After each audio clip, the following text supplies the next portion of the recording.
NCB times ಮೀಡಿಯಾಗೆ ಸ್ವಾಗತ. ನಾನು ದರ್ಶನ್ ಹುಣಸೂರು.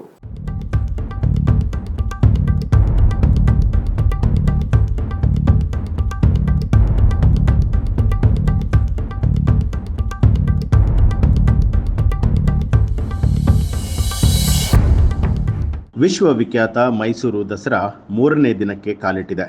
ಪಾರಂಪರಿಕ ಉಡುಗೆಯಲ್ಲಿ ಹಲವಾರು ಜನ ದಂಪತಿಗಳು ಟಾಂಗಾ ಸವಾರಿಯನ್ನ ಮಾಡಿದ್ದಾರೆ. ಪುರಾತತ್ವ ಸಂಗ್ರಹಾಲಯಗಳು ಮತ್ತು ಪರಂಪರೆ ಇಲಾಖೆಯ ವತಿಯಿಂದ ಈ ಒಂದು ಟಾಂಗಾ ಸವಾರಿಯನ್ನ ಆಯೋಜನೆ ಮಾಡಲಾಗಿತ್ತು. ಮೈಸೂರಿನ ಪುರಭವನದ ಆವರಣದಿಂದ ಟಾಂಗಾ ಸವಾರಿ ಶುರುವಾಯಿತು.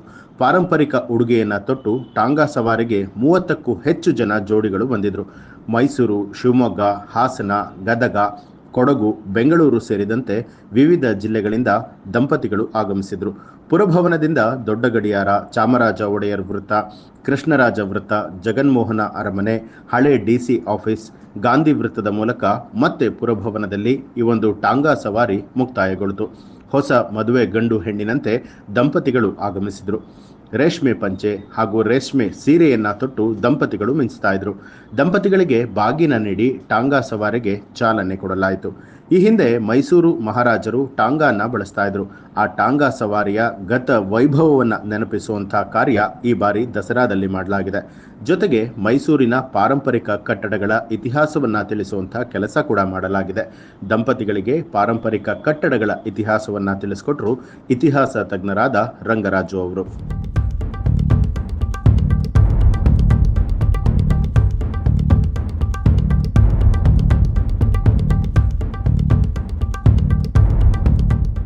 ಮಹಾರಾಜರು